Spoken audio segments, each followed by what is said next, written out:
Off top in 1962, Terry Baker both won the Heisman Trophy and played in the Final Four in the same year. 1960s. Play the music. This is the Domonique Foxworth Show. Welcome to the Domonique Foxworth Show, presented by Allstate. Throw your hands up. Throw them up. Bill, you didn't throw them up. Oh, I haven't introduced you yet, but you still threw them up. Welcome, our good friend Bill Barnwell, to the proceedings. He will be joining us every Monday, as he did last year, saying lots of things with his chest. Bill, happy to have football back, buddy? What, are you judging me? Did I have a bad start to the show? What's wrong? I'm here too. You do this every time. You criticized me. You criticized me for putting my hands up and not putting my hands up. What do you want me to do, Dominique? We're 5 seconds into the season. Bill, I know. You're already trying to put me in a box. A lot of the quarterbacks were rusty to the start of the season. I'm the same way. I was rusty. I'm rusty. You're a rookie. It's on me. I got nervous because I didn't recognize the formation, and then I forgot that my running back Charlie's over there. I messed it up. Relax, everybody. Take a deep breath. We lost first down. Let's try it again. Welcome, Bill Barnwell, and my good friend, the Vanilla Snack, Charlie Kravitz. We are ready to start with Week 1. Charlie, where you want to start? I'm like post-coital right now after gosh, 7 hours of football.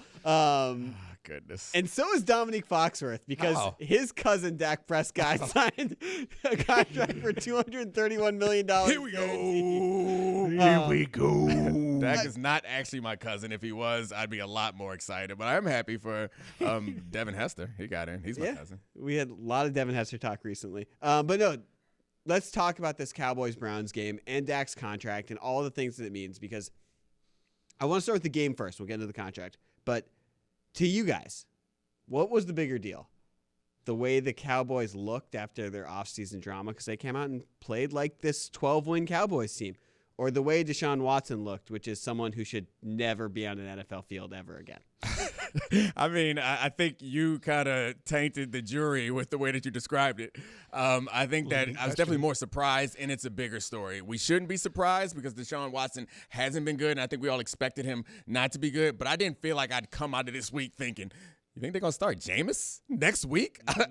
And I feel like that's a distinct possibility because he's been bad for a while, to the point where I think one of his offensive linemen, he reached up to try to get a hand up. Or excuse me, Deshaun Watson reached down to try to help out one of his linemen. He slapped his hand away. Yeah. I mean, maybe I read a little too much into this, but it seems like everybody in that city and organization is sick of Deshaun Watson. Like, it feels like he's actually doing the work for us, in like every possible excuse you can come up with for Deshaun Watson. Well, there's something else we know about Deshaun Watson, or something else we know about the Browns and their history that pokes holes in that. Like, okay, you want to say Deshaun Watson had a bad game? Well, he's had a couple of years of bad games now. Blame it on the tackles. Okay, well, Joe Flacco last year was playing behind backup tackles just like Deshaun Watson was today. And Joe Flacco, who was on his couch before taking over the Browns job, did a much better job than Deshaun Watson. We saw a quarterback work better in the context of this offense and a replacement level player in Joe Flacco. Like the argument last year was, oh, well, Deshaun Watson's shoulder's hurt. He's playing through an injury. He had to have shoulder surgery. Well, now he had shoulder surgery, and his passing chart this week was horrific. It was, I think in the first half, he had no completions beyond 5 yards in the air. He had a couple in the second half. He had one drop from Amari Cooper on a deep throw. But like you have to squint and hope and pray to find positives in Deshaun Watson's performance.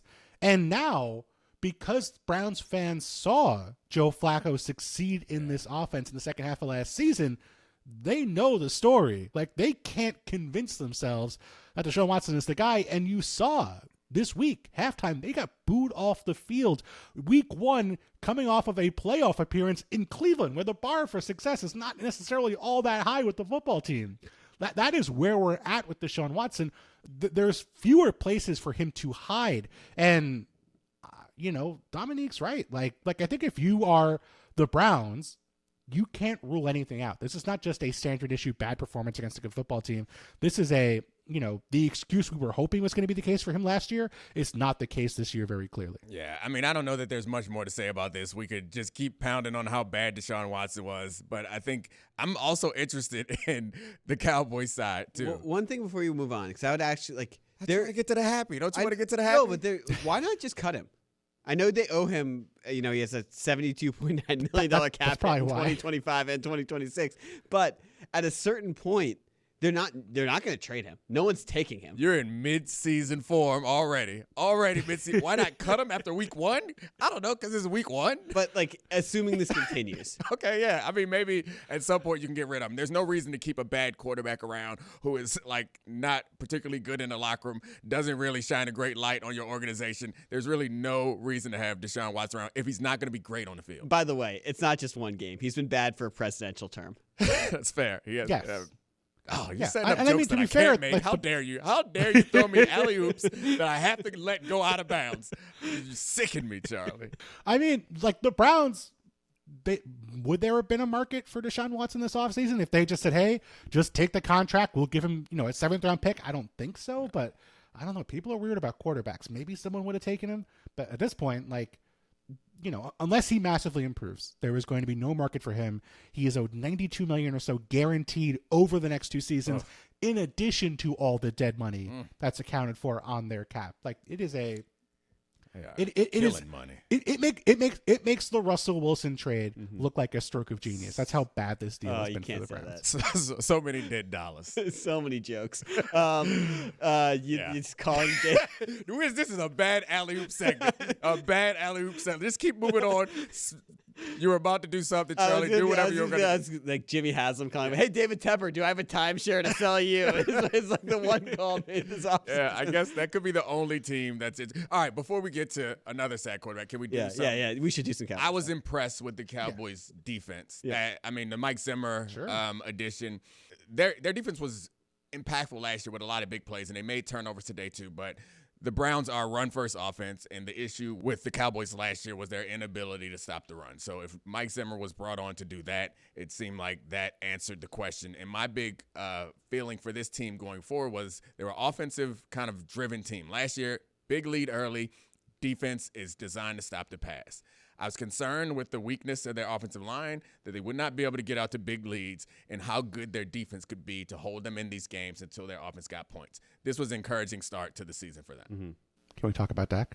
This man got paid. I don't know what else there is to say. Very excited. Congratulations. I mean, do you think that the Cowboys and Dak both had something to benefit from the timing of this deal? Because this seems very particular that they waited until 12:15 p.m. Sunday of week 1 to get this deal done. It kind for me it feels like the Cowboys wanted to get this done with as little embarrassment as possible. That they basically capitulated on whatever Dak wanted, and Dak wanted to get this deal done and have the conversation be about something else as quickly as possible, while also still getting the record contract we all expected. So it kind of feels like both sides really wanted this to be buried as quickly as possible. I love the idea of a news dump conspiracy, but the problem is you had better win, and you also know you better play well. Because I guess there's other games that would have wiped this Cowboys thing out quickly. But if Dak signs a contract this morning that makes him the highest paid quarterback, most guaranteed, and surpasses the Deshaun Watson deal, and then reset the market, and then was a guaranteed amount that was not going to happen immediately, and then lays an egg and throws 2 interceptions in this game. So it doesn't feel like the perfect news dump. Honestly, my conspiracy theory, and it's been going on for long enough, that I do think Jerry Jones just recognizes the value of having his organization in conversation, and him and Dak have had this conversation or had this contract figured out for a long time. It's like, hey, let's talk about our team all summer like we do every year. Let's have them talking about CD, have them talking about Dak, because it doesn't make sense unless they're not going up against a directional school. It's an NFL team with an incredible defensive line that certainly could have beaten them. Yeah, I mean, I don't get the conspiracy of waiting to do that at all. I just feel like this deal should have gotten done a while ago. It feels like a win-win for everyone.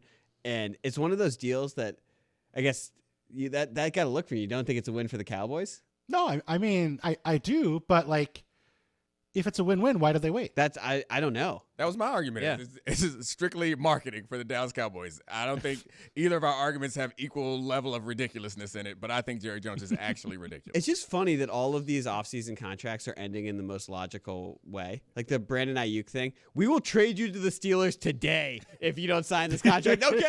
Okay, yeah, call your bluff. We're good. I'll sign it. The Dak Prescott one. Do you really want to be embarrassed, Jerry? No. Here we go. Here we go. Let's move on. Do you guys want to move on to another mess? Yeah. Oh man, we got to do more sadness. This segment's going to be called "The Price Is Wrong." Before we get to the fun stuff, it's just Charlie. Let's promise the people going forward that we're going to have some fun, talk about some happy things, or maybe no one cares. Maybe I'm the only one that wants to talk about happy. No, I do too. But like this was a sloppy week one of football, a sloppy Sunday of football. No, defense is back. Defense is back. That's Good, it. good. No one.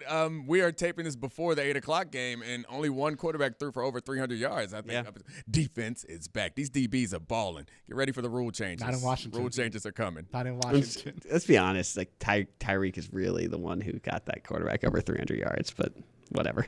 Hater. It's not really the quarterback. You just got a hating spirit. You're so happy. He's in his element, Bill. He's hating on people. The one quarterback have over 300 yards. He managed to turn it into hate. You think another receiver would have scored on that play? Haters ball. That is 80-yard it. play? All right, the next didn't bring up Tyreek's arrest. at the very Oh least. gosh, and the celebration. yeah, the celebration was awesome. And Calais Campbell apparently showed up to de-escalate the situation. Honestly, that's exactly who I would want to escalate the situation. I would listen to anything he said. All right, next contestant on The Price is Wrong. Come on down, Cincinnati Bengals. Oh, they are a mess. And they're at Kansas City next week. T. Higgins had a hamstring injury. I'm saying that with bunny ears because he's on the franchise tag, and that has now acted up. Jamar Chase was on a pitch count. How panicked should the Cincinnati Bengals be? All the way. I mean, I don't know. It's week one, so we can relax a little bit. This was one of the games that I think this was like the biggest spread potentially going into this week. This was supposed to be a shoo-in, guaranteed win. You're going up against a team that seems like they have no desire to be competitive. Traded away one of their best defensive players, have their best quarterback on the bench because they don't want to get hurt behind the offensive line. Like they decided, it's clear that all the messaging or the decisions are messages from the New England Patriots. We stink. We don't care about this year. Don't hurt Drake May. And they come out and beat your on the first game of the season. It feels like a bit panicky for me to say they should be really concerned, but it's scary. Domonique, you just went into this whole spiel about how defense is back. You are hyping up cornerbacks. You were talking about coverages. And yet you sit here and disparage the New England Patriots as giving up on this season. This defense is great. I spent all offseason trying to tell the people of America the Patriots defense is legit even without Matt Judon. And yet Barmore? nobody believed me. What about Barmore? And without Barmore. That didn't help. And Barmore was pretty good too. And to be fair, in this game, they did have like a touchdown taken off. The Bengals did. They had a near touchdown where the guy fumbled at the 2-yard line. Kyle Duggar made an awesome play. It cost them a touchdown. Probably doesn't happen every single week for the Bengals. But like this Patriots team is not going to beat itself. That was the difference between this year's team and last year's Patriots team. They are good on defense. And Jacoby Brissett took a couple big hits. You know, he did not look happy a couple times in this game, but they did just enough on offense to win this game. And I think this is going to be a victory where later in the year, it's not going to seem as shocking as it is right now. But that doesn't help the Bengals right now. Yeah. The only thing that I think helps the Bengals right now, given the situation they find themselves in, is that the Browns lost and they look terrible. The Steelers won and they look terrible, which is kind of the Steelers thing.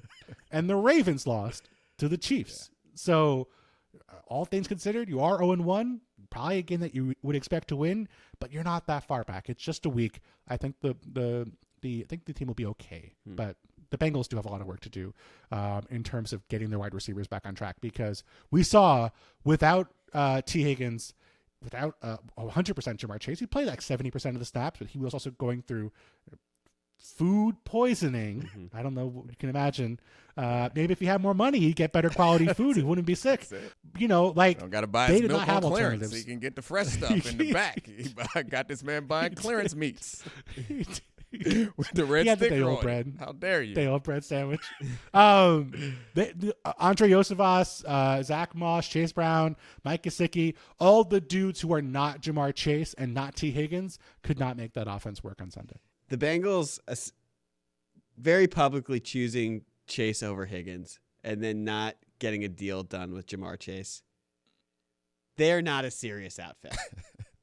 Wow. You have week one, not a serious outfit. But like that is such an unserious organization. Like you have Chase and Burrow, you want to keep them together forever.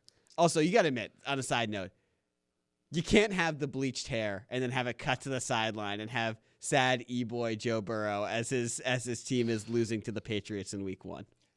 So first of all, I would say that the unserious outfit about the Bengals, Lifetime Achievement Award. It's not just this week. It's not just this offseason. They have been historically one of the most unserious outfits in NFL history. And the Joe Burrow point, yeah, I feel like you called him an E-boy. That's like emo, like emotional, right? When he had the bleached hair, he looked right. like an E-boy. So what better to be than an emo boy in a situation when you're getting your beat? He's ready to cry on the sideline and listen to sad music, right? I guess. Yeah, he's an E-boy. But Stand by Eminem is not engaging with this emo commentary on this. I don't know enough about this. Yeah, I was about to say, I definitely do not know. We're all just tap dancing and pretending we know what we're talking about. Let's move on to something we do know what we're talking about, I think.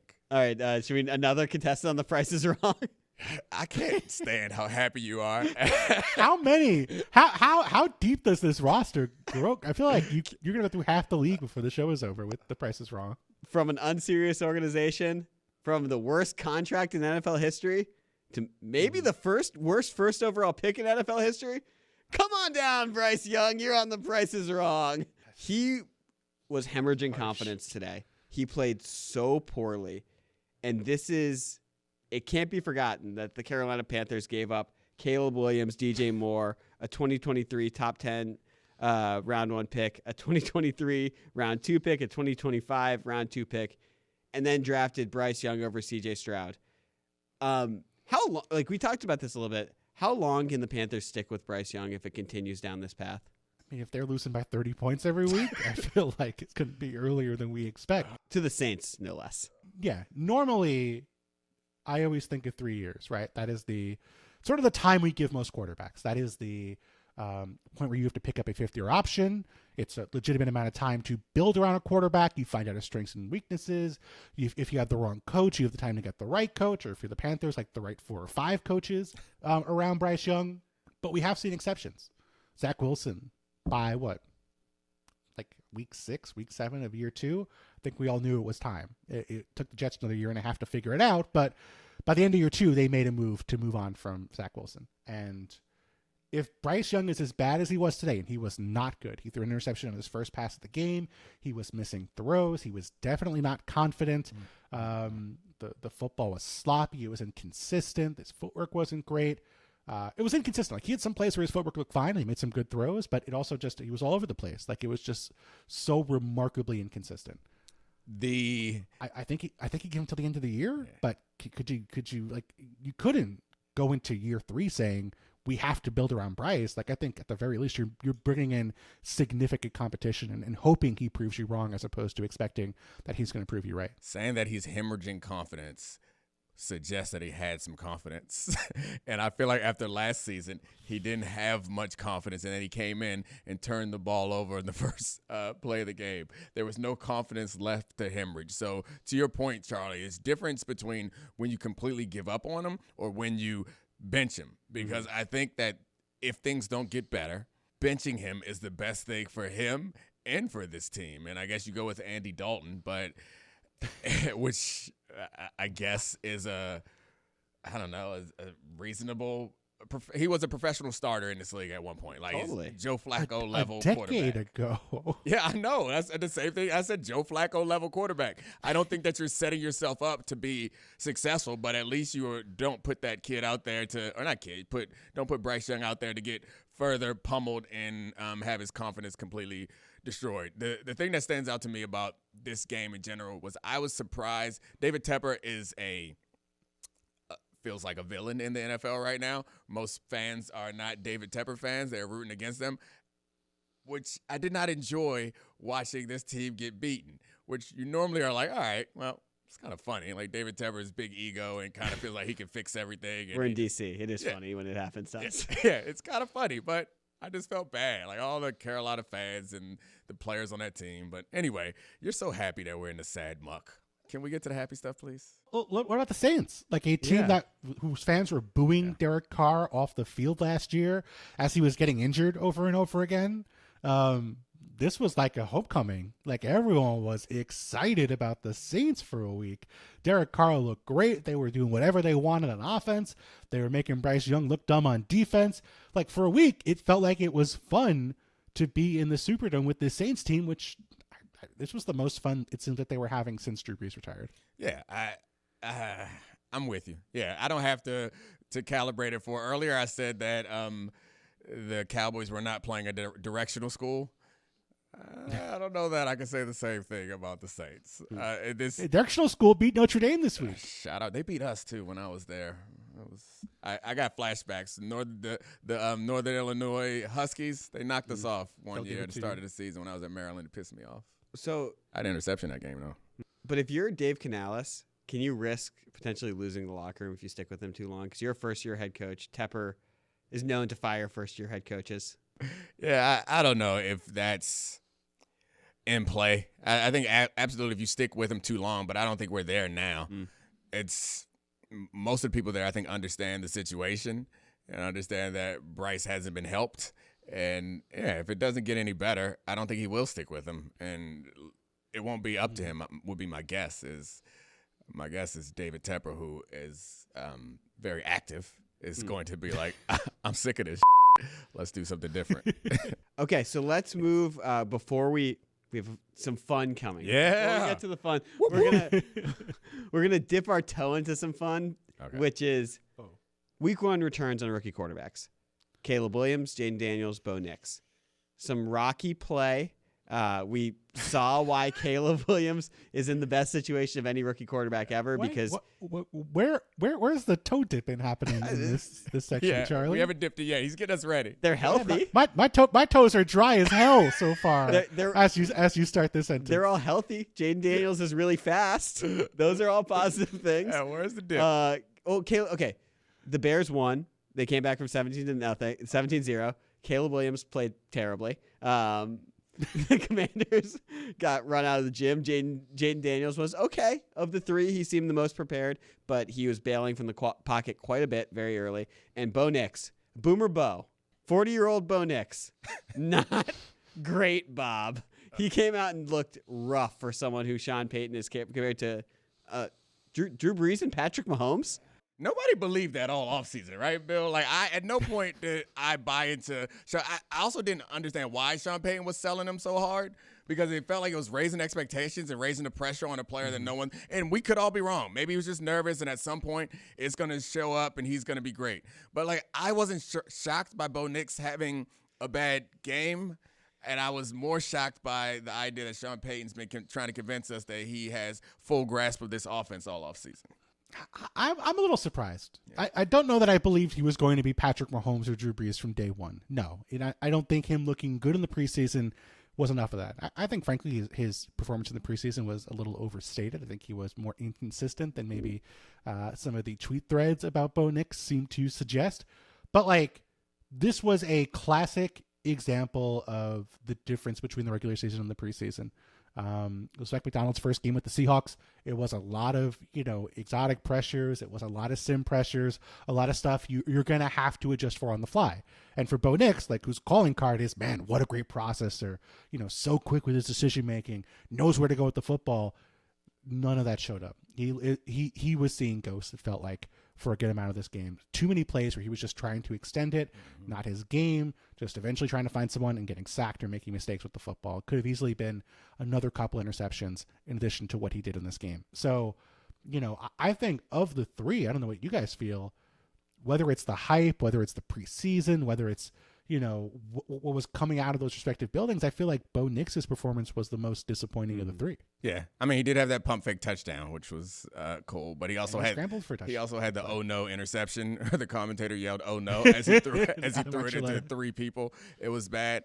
I'm surprised when you were setting that up. I thought you were setting us up for a transition because you were saying, given the hype in the offseason, the most disappointed would be Caleb Williams. Had they lost, I think we might be talking about Caleb differently. He had a couple of pretty impressive throws, but he really wasn't the reason why they were in this game. If anything, it was the reason why it had to be close. Like, they had a block punt, they had a pick six, other turnovers that made this game reasonable for them. The most encouraging thing is Charlie knows, I've said this all along, that I think that rookie quarterbacks need a lot of support. So the most encouraging thing is it's clear that he's going to have the support that he needs to develop into a better passer. Also, like, it's week 1. These guys will probably be fine. At least one of them. Oh. Like the law of averages, at least one of them is going to be a good player. I mean, to me, Caleb was the most disappointing, but that's just because my expectations were the highest for him. And the thing that was obvious was those sort of run around in the backfield, go 20 yards back and make a play type of thing. Oof. He got trounced doing that a couple times, and that's the type of out of structure things that got him in trouble at USC, and that seems like it is still in his DNA right now in the NFL. After last year, though, when he was like stuck with terrible receivers, the defense was atrocious. Like, he was just doing everything he could to win games and could not pull it off. Imagine how nice it must have been for him to like have a game where he was pretty bad and the defense like gets a defensive touchdown, the special team scores a touchdown. Just like, it must feel so great. Just, it feels like it must feel like going from like a really bad. I'm trying to think of a good example. I give up. Forget it. It comes from. It's week 1 for me too. Yeah. It's like doing a show with me when you normally do a show with someone else. Because now it's like, get on my back, fellas. Okay. It elevates. Domonique carries us to the finish line on this show, especially week 1. Are you guys ready for a new segment? Oh no! He's so excited about this dumb name. He loves segment. it. As you guys know, he's a co-host, but he's a producer at heart, and producers love nothing more than a dumb name for a segment.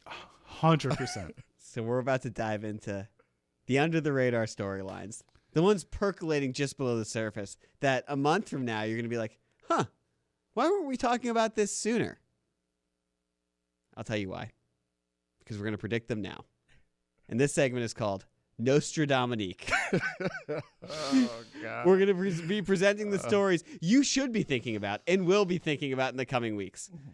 Do you want to go first, Domonique, of your first prediction? Nostradamonique? Sure. In 3 or 4 weeks, the big headline is going to be, when is Michael Penix going to take over for the Falcons? And everyone who was talking about how bad a draft pick it was is going to be like, sure is nice that they got another option back there to give it a shot, because these really talented players, I love Bijan Robinson. Just watching him move with the ball is always very fun. He got a lot more active in the offense. It seemed like Kyle Pitts even caught some passes. It was so weird to see the weapons get the ball. Drake London had some grabs. It was so fun. But guy Kurt was throwing some interceptions, just some ill-advised passes that didn't make sense, and it wasn't consistent with the idea that we have of Kirk Cousins as mature decision-making quarterback. And they lost to the Steelers. Yeah. And Greg Olsen had to call that game because he got demoted to have Tom Brady call the better game. And Tom Brady, speaking of bust, man, he had a struggle week 1. You got nervous? You got scared of Tom Brady? What happened? No. We're in the green room. You was talking trash Tom Brady. I say his name on the record. I was waiting for Bill to talk. Oh. I was waiting for Charlie to talk about scared this. Of Tom Brady. I think Tom Brady is a professional announcer, did a professional job. Just really have a lot of respect for him as a competitor. Just every week want to see him perform at the highest level. Really elevates me. Makes me want to raise my game as well. It ain't easy behind the mic, Tom. It ain't easy behind the mic. I think with Kirk Cousins, like, expectations might have been too high. Like, they could not protect Kirk Cousins at all in this game, and Kirk Cousins did not like that, and he did not look comfortable. For a guy coming back from a torn Achilles, he did not look like his usual self. His decision making was inconsistent, accuracy was not always there. They've got one touchdown on a broken play, but it was a sloppy performance. DJ Watt, I think, had 2 sacks. I think one of which was a strip sack, maybe 2 strip sacks. At least one strip sack. One got called off the wiped board. off because of a penalty. He's got to be front runner for defensive player of the year right now. they might want to give him the award now. Yeah, I think so. Like he could have had 6 sacks in this game. Like that's how dominant he was in this game. But like at some point, I don't know if it's week 4. I'm not Domonique, so I can't say. But at some point, there's going to be that conversation of, okay, we need to make this Michael Penix's team, because we know he's going to be the starter next year. So in an ideal world, Kirk plays a full season, they go to the playoffs, and then maybe it's Penix's job next year. But like, whether it's week 15, week 13, week 10, like if Kirk is not the guy, there's going to be a clamor outside that building for Michael Penix to get a shot, because he's going to be the guy next year. It's going to be real soon. The reason why I picked in 3 weeks is because they got the Eagles and the Chiefs coming up. They're going to be 0-3 with their new quarterback, who's going to get bombarded by pass rushers as he did in this game. And it's going to get ugly and scary. So yeah, that's pass rushers are going to treat Kirk Cousins the way he treats the meat in his barbecue. He's going to look well done and overcooked by the time we get to week 4. So gross. Why would he do that? Oh, the tinfoil on the grill. So weird. I mean, Bill, before we move on and you give your prediction, do you want to know how we came up with the name for this segment? No, he doesn't actually, but you're going to tell him anyway. That's right. I do. We were saying that we should do some under the radar future stories, and Domonique was like, should we have a fun name for this segment? And we said Domonique, and he was like, oh, that's good. That's good. Write it in there. That's partially what happened, but not completely what happened. But just set me up to get fried on the show. Oh man, that's good showing right there. That's good showing. We got a laugh out of me frying you, and now a laugh out of you telling how I set you up for the fry. Man, we are in mid-season form. Forget what Bill says. All right, Bill, do you want to predict something? I think this needs theme music. I gotta say, I feel like we need some futuristic. We'll add something in post. I can't make fortune teller music. The audience is listening to theme music right now. I was gonna say I would make a beat, but I can only do the grinding beat because that was the hottest beat going. I still give me a pencil. BBL Drizzy's royalty-free music. Oh yeah, we should use that. Grinding's got to be royalty-free at some point soon. It's 25 years old. My Domonique contribution: if Sam Darnold is as good as he was this week against the Giants, we're like 3 weeks away from the conversation about how they can't give J.J. McCarthy the job next year. Oof, right? That's well done. I like that. Already? What are you doing Did already? You see Sam Darnold play this week? In 3 weeks. He was not already. He was the best quarterback. He was the best quarterback of the week. He was unstoppable for long stretches against the New York Giants, and we all know how good the New York Giants are. Directional school. So directional. That was again. The direction is down and towards the 2025 draft. The direction is into the swamp, sinking already in week 1. Giants were terrible, and they did not look good in this game. But Sam looked good. I mean, his throws were on point. He was accurate. He was anticipating. I know I am very skeptical of Sam Darnold. I will make the case I always make, let's see what it's like when he has to throw, when he's playing from behind, when things aren't perfect. That's when he struggles. But man, for 1 week, he looked legit. And if he continues to look legit, if you're the Vikings, I don't see how you can just let him walk out the door for J.J. McCarthy, right? I think that's going to be a conversation if Sam Darnold continues to play upper echelon football. Yeah, he's highly drafted quarterback with plenty of talent, but has failed at multiple locations. Well, I guess the last one he didn't actually fail. He didn't get a chance. Just the quarterback that was there was better, but he failed with the Jets. And I guess the argument is everyone fails with the Jets. It's not his fault. I have a hard time. And the Panthers. Yeah, and the Panthers. That's right. Everyone I have a hard time too. selling myself on these quarterbacks, these reclamation projects, which I guess Baker Mayfield right now is proving that it's possible. And of course it's possible, but and Geno. It rarely, and Geno. So maybe it's a new thing. It's a new trend. I'm with you. Let's be positive about it. It's going to work out. The defense was fun, though. Defense was good. I mean, Daniel Jones would make a lot of defenses look good, but like they clearly see something in Sam Darnold. Mm-hmm. Even before they drafted McCarthy, they gave Sam Darnold $10 million for this year. So they clearly saw him as like, okay, if we don't get a quarterback in the draft, if it doesn't work out for us, we're comfortable starting you. And they looked smart for a week. We'll see how it looks in the weeks to come. But it's not like J.J. McCarthy was such a surefire. It's not like he's Caleb Williams, Like he was a guy taken in the middle of the first round. The Vikings didn't trade up much to get him on draft day. Like if Sam Darnold is good, I think you have to trade J.J. McCarthy, right? Wow. That is I love it. Hell of a prediction. Well, we can't talk about this game. I mean, you're right. I agree with you that. But I do want to talk about a little bit about the Giants, which is really just Malik Neighbors is fun and already seems annoyed. Like in his post-game press conference, like, I'm just doing my – You can't be week one of your NFL career already hitting them with, I'm just doing my job. They were asking about Daniel Jones, and he followed up with saying, I'm getting out in my routes, just trying to make a play, trying to find a better throw for him to make. I was just doing my job. That's all I can do. Whew. Man, spot the lie. He hit him with spot the lie, though. He's doing his job. He hit him with the I just work here. Don't bother me. I mean, I just want to get my 8 hours and then go home and watch TV. Positive EPA per play every time he's targeted. Massively negative on all the rest of the plays.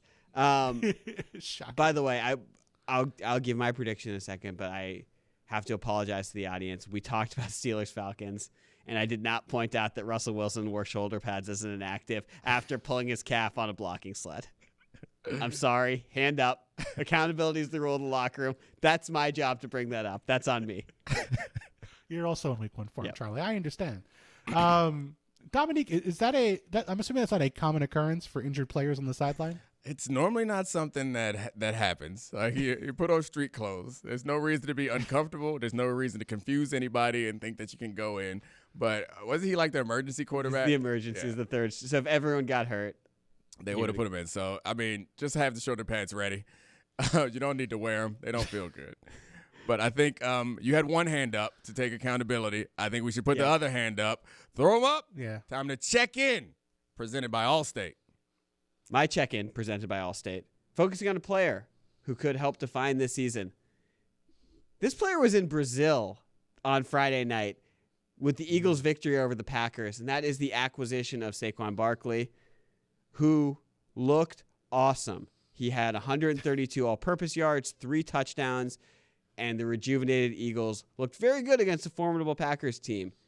My prediction, 3 weeks from now, Saquon Barkley is going to be strongly in the MVP race, even though he'll never get it. They don't give it to running backs. But he's going to play the Christian McCaffrey role in Philadelphia. That's my real prediction. We're going to start talking about him in that tier because he's that talented. Sorry, Bill. It's an awesome prediction for you to make. Too bad I made it on Get Up last week. I mean, I said the exact same thing, that he's going to play the Christian McCaffrey role, and everyone yelled at me for saying that because he can't catch as well as Christian McCaffrey does, and then he caught a wheel over the shoulder. I only watch PTI. Mm-hmm. Okay, my bad. You refuse to watch any shows that either of us are on, I believe. Yeah, he hates us. Get on PTI. just for... Can't get on PTI. Yeah. They don't. One day, Domonique and I will host PTI together, and then you'll be stuck watching us on television. I can't wait. Guys, I don't want to be bold here. I kind of think going from the worst offensive line and run situation in the league to the best offensive line and run situation in the league might make a running back better. Like that doesn't seem that crazy to say. I'm not necessarily thinking he's going to be Christian McCaffrey. I don't know if Christian McCaffrey's going to be Christian McCaffrey this year. But at the very least, like Saquon Barkley is going to be a very efficient runner in this offense. And that is going to take some of the pressure off of Jalen Hurts. And when this offense was struggling after those first 2 drives where they turned the ball over and they were sloppy, they had Saquon to fall back on and kind of solidify things, take some of the pressure off Jalen Hurts. And that was not a great performance from Jalen Hurts, but you saw at the end of the game, the combination of Jalen and Saquon, they did a great job of locking that thing up. So outside of the tush push not working, I feel like Saquon was every bit as advertised for the Eagles and gives them another dimension. It wasn't. I think it was the center's fault. No, or Hurts. It was a fumble snap. Can't blame Claude for that. And man, they still talking about how much people distracting. Squat. They still talk about how much people squat on these telecasts. We need to put an end to that. I'm sick of hearing about people squat numbers, encouraging kids to ruin their backs. No. It's fine, but you gotta say it for everybody. You can't just say it for the dudes who are jacked. Say it for I need to hear. Yeah, I need to hear the Broncos punter is squatting 155 pounds. I just need a range. You can't just talk about the Xavier Worthy 4.22. I need everybody's 40 time. I need everybody's squat. I need to know so I don't feel as awful about myself and my inability to lift weights. All right, let's run through a couple more. We're getting low on time. Run through a couple more before we get out of here. By the way, hottest backfield in NFL history. Hurts and Barkley. So handsome. Very handsome backfield. Very handsome backfield. It's a strong lookers back there. Translucent helmets. Figure it out, Philadelphia. You're a fool. All right. After watching almost a week of football, probably a full week of football, or not probably, by the time you guys hear this, I'm here to say the best two teams in football, Ravens Chiefs. I can't believe after you just called me out for stealing your take, you stole my take. Well, I mean, right before we started. I thought I was doing you a favor because I was leaving you Josh Allen. Or Anthony Richardson. Who knows which one I want? Or Anthony Richardson. I knew, looking at the clock, we got time for two more. Who loves Anthony Richardson more than you, and who also made the Josh Allen take? Yep. You made that take too. I thought those takes were more interesting and more impressive than this very obvious dumb take that we could have been on and off of, and we could be on to your take, but instead you decided to stop down to point out that we are not a team, clearly, that we are a bunch of individuals working towards uncommon goals. It's accountability. That's the rule of the locker room. All right, and you are accountable for pulling back the curtain when it's unnecessary. Bill, what's your take? I don't even know what are we still doing no script? What segment is this? It's falling apart because Charlie's selfish. So the Chiefs and Ravens are good. I just want to make a note of that. Sorry. Yeah, take it out. See? Charlie's just mad because there's an epidemic of Charlie taking. People been taking Charlie's takes, and it ain't me, and he's mad about it. It's a good point. We're gonna save this for an off-air conversation. He's mad about it. He's taking it out on me. Sorry, team. I predicted to go 16-1 with Domonique on our podcast a couple weeks ago. Is good at football. They're good. Oh gosh! All right, Charlie, you want to take? Bill want to take? Anybody want to take? Or are we shutting it down? 4 weeks from now, we're gonna start having the conversation with the way that the offense is set up, where it's spread out and he's running in touchdowns, he's throwing the ball. That we're gonna start talking about Josh Allen as the most important player to his team in the NFL as his MVP case ramps up.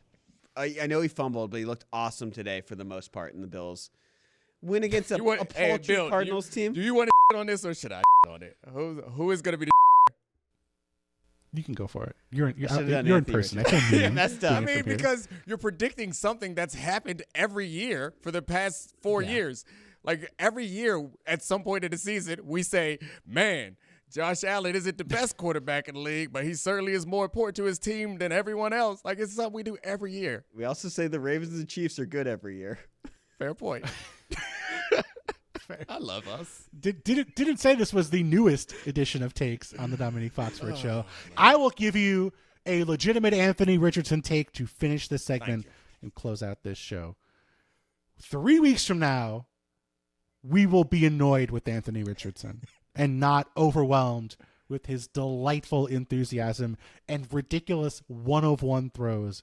Because Anthony Richardson missed like 4 touchdown passes in this game against the Texans, in addition to like the 2 incredible throws he hit for scores. He is a freak. He ran through a bunch of players at the goal line on 4th down. He is Josh Allen, but like the first year Josh Allen, the second year Josh Allen, the guy where we were like, oh man, this guy is a freak, but he's holding the Bills back, and he's a absolute nightmare whenever he goes up against the Patriots because they're going to exploit every bad habit and every bad tendency he has.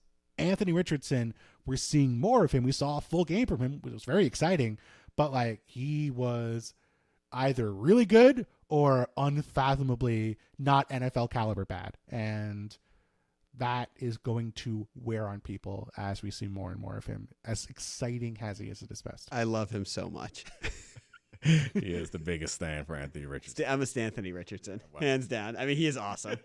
4 weeks from now, you're real Richardson, deal. yeah. See how I reminded you of your little nickname without selling you out and stealing it? I was like, yeah, you are a Stan. Remember how you called yourself Stan? Yeah. Anyway, thank you, Bill, for being on your game today. Thank you to Charlie for being on your game. Thank you to Allstate for presenting this great show. As always, hands up. Thank you to all the great producers. I love you, Podville. Thanks for watching the Domonique Foxworth Show presented by Allstate. This is the Domonique Foxworth Show.